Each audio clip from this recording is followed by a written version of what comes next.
Hey guys, welcome to the Hero's Journey.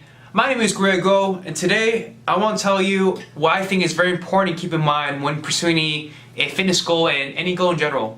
Why I think it's very important is something called personal responsibility. And when a lot of people hear that word, what comes to mind is that they think of their mom or dad telling them to do the chore or to clean up the trash or to clean up themselves or get a car or get a job. What I mean by personal responsibility is not that. It means being fully accountable for the results that do or don't happen in your life.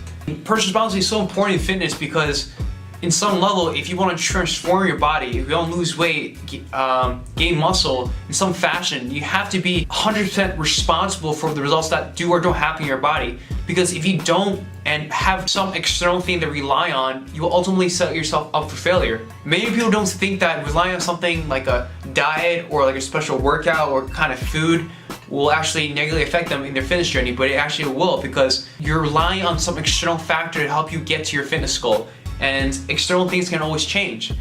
So you can see this reality. Imagine that you relied on a special diet to help you lose weight. You had to follow this diet in order to stick to your meal plan and not overeat, not binge, and keep your desires in control. You think that this diet is only for you to lose weight. If you have that mentality, you rely on this external factor, what happens in a few months? You lose weight with this diet, but then your weight stops. You just haven't reached your goal yet. Because you mentally rely on this diet, you keep going for it. You keep eating the same thing over and over again, even though it will never get you towards the goal that you want. So you can see there that by mentally relying on this diet, you handicap yourself, because now you can never reach your goal because the diet is not good enough for you anymore. It's not working for you. So you have to change the diet, but you're mentally relying on it and because of that, you're hesitant. You think you can't do it. And the tricky part is you have to not rely on external things like a diet or workout. You also have to not rely on your internal state as well. Many people subconsciously or not aware of it, they think they actually rely on their emotions to help them get to their fitness journey. They think they have to always be happy, energized, not hungry, have to be fully satiated in order to reach their fitness goal. And they have to feel like that in order to make progress, in order to hit the gym, in order to eat the meals and not eat other things and not overeat and not binge. But in reality, in any fitness journey, you're going to feel hungry at one point, you're going to feel tired, you're not going to feel motivated at some points of your journey. So anytime those things happen, if you relied on those things not happening during your fitness journey, you're going to give up, you're going to binge, you're going to fall off your nutrition plan and your fitness plan, and in the end, you won't reach your fitness goal. So you have to be even not relying on those emotions. So basically what I'm saying is that you have to rely on yourself, that no matter what happens, no matter what you feel, no matter how your diet goes, you will be responsible, accountable, and learn whatever techniques, whatever information, whatever you need, and do whatever you need to get past that obstacle, to go through it and be able to achieve your fitness goal that you want. And think about a hero in any story, right? They're requested to do something, a possible task, a really hard task. They're the only one who has to do it. No one else can do it but them. You know, they may have helpers helping them, right? But in the end, they're the one who has to kill the bad guy. They're the one who has to save the princess. They're the one who has to actually make the final move and get there. And they are set full of responsibility. They use everything they have to get through it. And they have to. They can't take any shortcuts. And they can't afford to rely on anything else.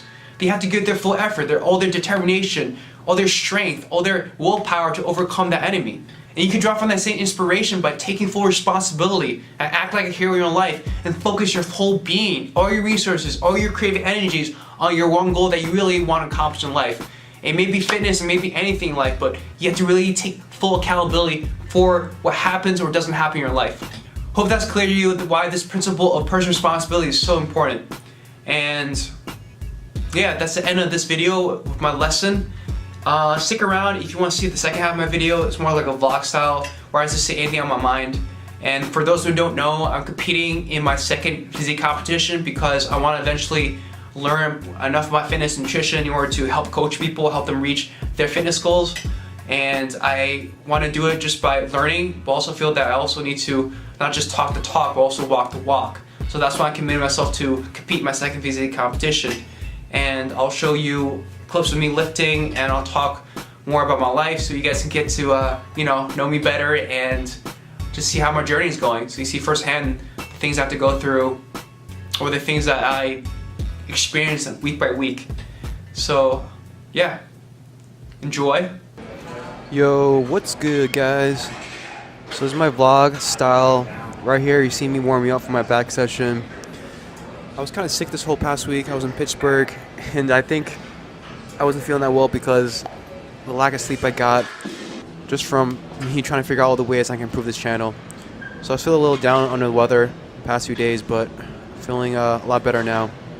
Oh, plus this week was my birthday, so had that to look forward to. I celebrated with my team at Pittsburgh, so it was nice for them. And you see me there just doing the pull-ups with the weighted belts. I think I did 45s here. And then after I do the weighted belts, I usually like to do a burnout session.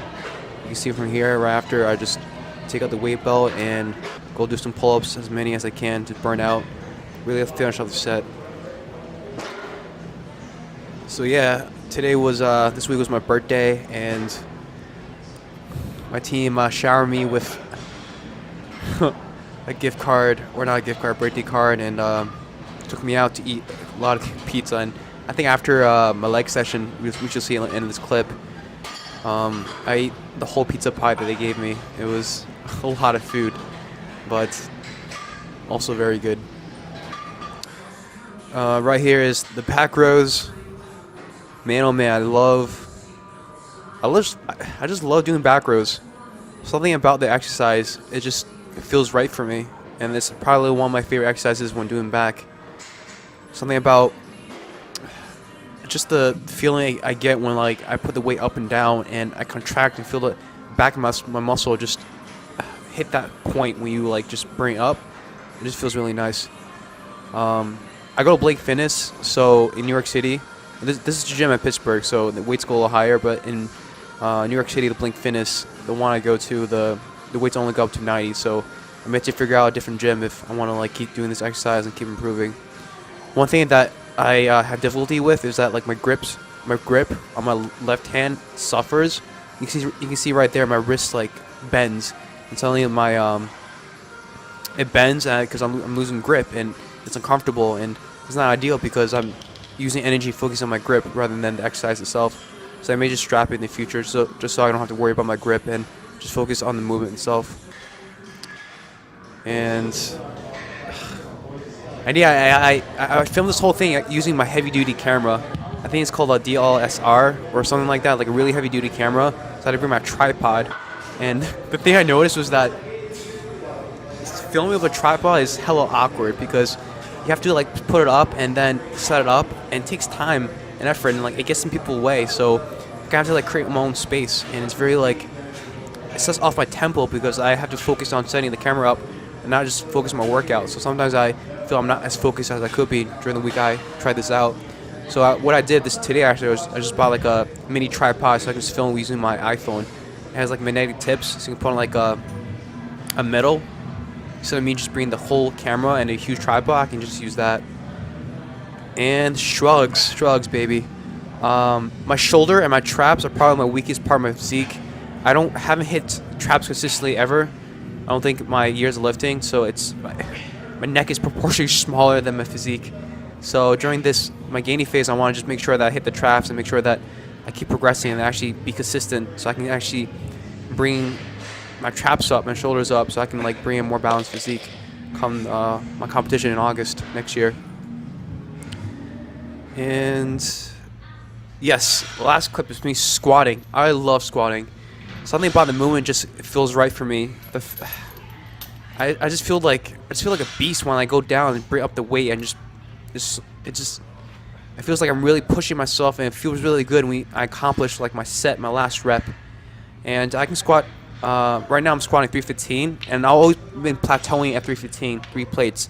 But since I'm competing, I want to be more serious about progress and making sure I'm progressing every week. I want to try to get up to 365 by the time my gaining phase is over in 7-8 months. So that's my goal right now, is to try to bust through my 315 and try to get 365. See him right there struggling in the first part. There we go. And going down, I prepare myself because it's a lot of mental there too. And the girl right there, yeah, I thought she was cute, but I didn't want to like I couldn't tell her age. I didn't know how old she was, and I didn't want to stare to figure out because I thought it'd be awkward. But I thought she was cute. Maybe I should have talked to her. She had a lot of tattoos, and I thought that was interesting. And she was squatting too, so maybe I should came over give her some tips and help her out. Be a good fellow. Yeah, that's it. That's my clips. Hope you enjoy. I'll probably post more in the future.